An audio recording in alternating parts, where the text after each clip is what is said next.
Good evening, sleepyheads. We've arrived right on time for the end of the road and the beginning of something else. Before Silas steps into the fire, a quiet word from the voice behind the clock.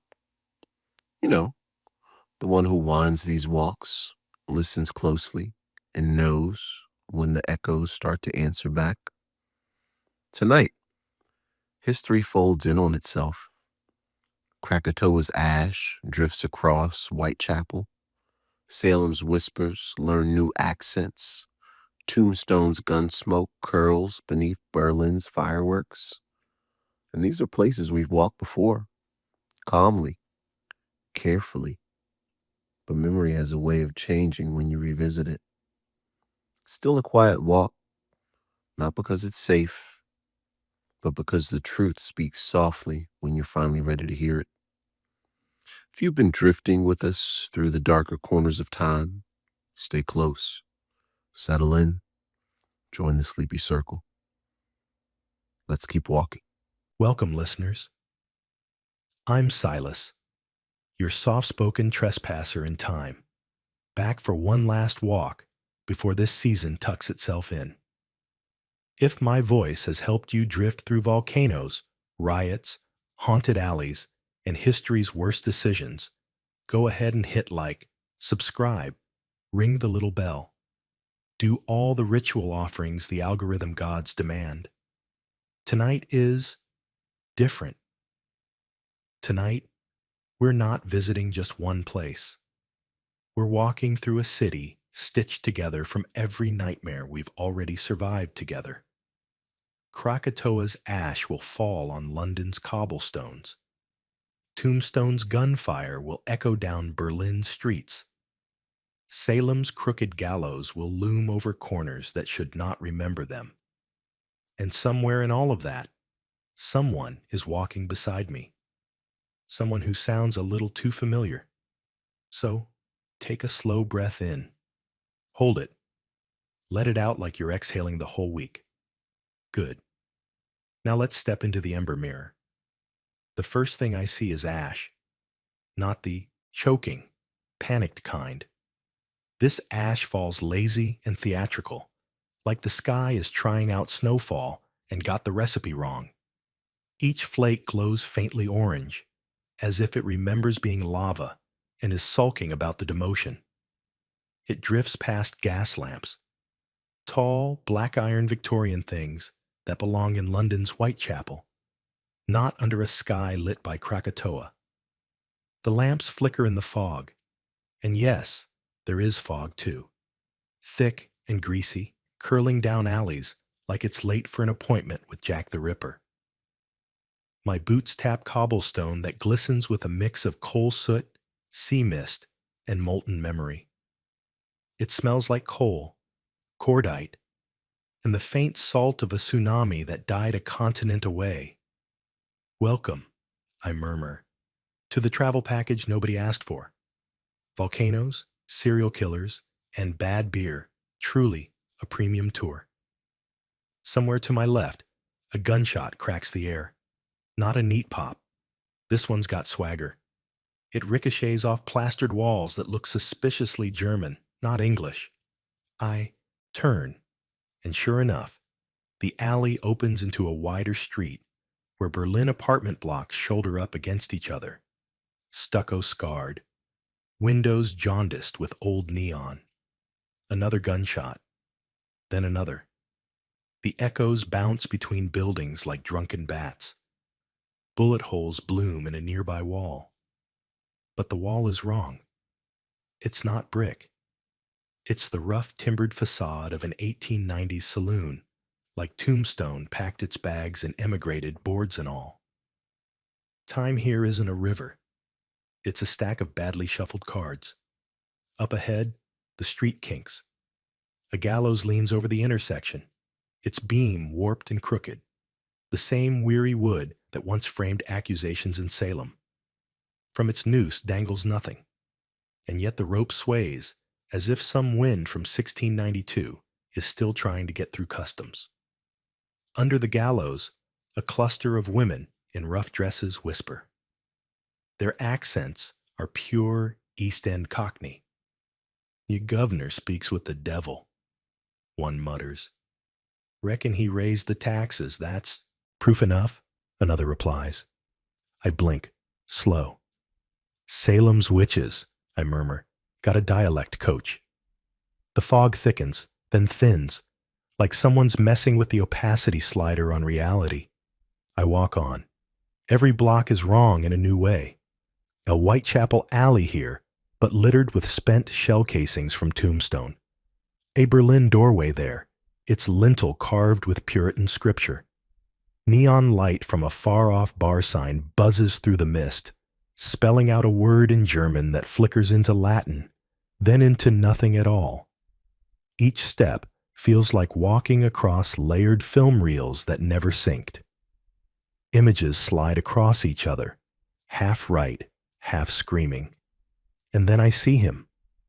At the far end of the alley, where gas lamp glow blends with the sickly strobe of unseen fireworks, a hooded figure walks.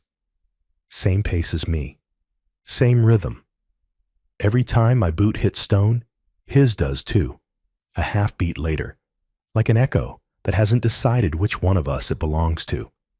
I slow down. He slows down. I stop. He stops. I take 3 long, quiet steps.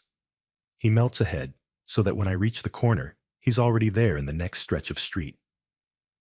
"Ah," I say under my breath, "another time tourist. Do we tip each other or just share trauma and call it even?" No answer. Just the sound. Because now, every sound is here. A church bell from Salem tolls somewhere behind me, its notes warped by the fog. Gunfire from Tombstone cracks to my right. The heavy, synchronized tramp of marching boots. Berlin, 1930s. And we both know where that goes. Pulses dimly under it all. The rhythm of something rising. And over everything, a faint roar. Low and constant. A volcano, very far away and very tired of being subtle. On a nearby wall, something glints. For a moment, my brain fills in the usual answer. Jack the Ripper's knife, catching a gas lamp's light, promising worse. But when I look closer, the blade isn't steel. It's obsidian, volcanic glass, black as a pupil blown, wide in panic. Ash clings to its edge, not blood, and drips in slow, glowing motes. It's like Krakatoa handcrafted a murder weapon and mailed it to Whitechapel with a note that reads, "Thought this was your aesthetic?" The knife hangs in midair for a heartbeat, then dissolves back into shadow. No owner, no hand. "Okay," I whisper. "The prop department's getting cocky." I step onto what used to be a Berlin street, now half melted, the asphalt sagging and cracked by phantom lava flows. Neon fireworks burst overhead in impossible slow motion, sparks drifting down to become ash that never decides if it's hot or cold. Here, at last, the hooded figure stops. He stands in the middle of the road between 2 worlds, one side lined with Victorian row houses, the other with bomb-scarred Berlin flats. Above him, Salem's gallows beam just grows out of nothing, stretching from one rooftop to another, casting a cross-shaped shadow over his head. I swallow. My mouth is dry. "Hey," I call softly, "because I'm an idiot, and this is who I am." Cloak and mystery. You're blocking my light quota. The figure turns. His hood is deep enough to be its own night. There is no face where a face should be. No eyes, no skin. Just a darkness so dense it feels like it's leaning in. But the voice that comes out? It's mine. Same pitch, same cadence. But all the warmth has been stripped. All the soft jokes scraped clean. What's left is a flattened version of me, like someone took my narration, compressed it, filtered out the human, and left the algorithm-friendly residue. "You walk," it says. My voice, colder. I follow. We've always done it this way. The ash chooses that moment to intensify, falling faster, swirling in little eddies around us. Fireworks pop silently overhead, red, blue, white, echoes of wars and holidays, and everything in between. The crack of Tombstone's guns merges with marching boots. A faint chant from Salem rises and falls like an ugly lullaby. For the first time in a long time, I feel something I don't usually bring on these walks. Not just awe, not just sadness, not even terror at history being history. No, this is more specific. This feels like being watched from the inside out. I wet my lips. Who are you supposed to be? I ask, and my voice wobbles just enough to make me annoyed with myself. The figure tilts its head, considering. Fireworks blossom above us, brilliant, slow motion coronas of light. Ash falls through them like gray snow through stained glass. The half-melted street glows ember red in the broken patches. They're still watching, the not me murmurs. The words aren't for me. They're aimed just past my shoulder, past the microphone, past the screen. It leans closer, and the timbre of my own voice drops to a whisper that feels far too close to your ear. Keep walking, storyteller. They're still watching. My heart stutters. In the distant fog, applause starts, soft, wrong, like rain on empty theater seats. Fireworks crackle, gunshots echo. A noose creaks in an invisible wind. Who's they? I whisper. The ash answers. The echoes answer. The hooded thing that sounds like me does not. The street brightens under a fresh shower of ember snow. Fireworks wash the fog in red and white. Somewhere, a marching band collides with a church hymn and turns into static. And then, nothing. Just crackling flame and the long, fading echo of clapping hands. Cut to black. But before we fade out completely tonight, a warning.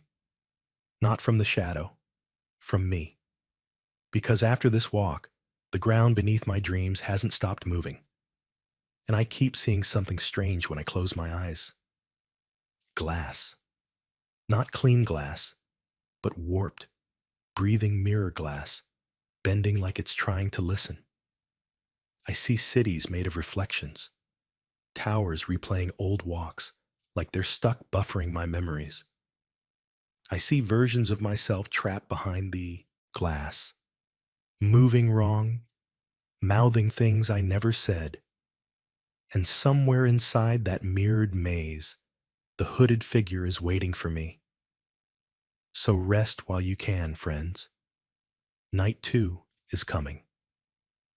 And in a city made of reflections, even the truth has a glare.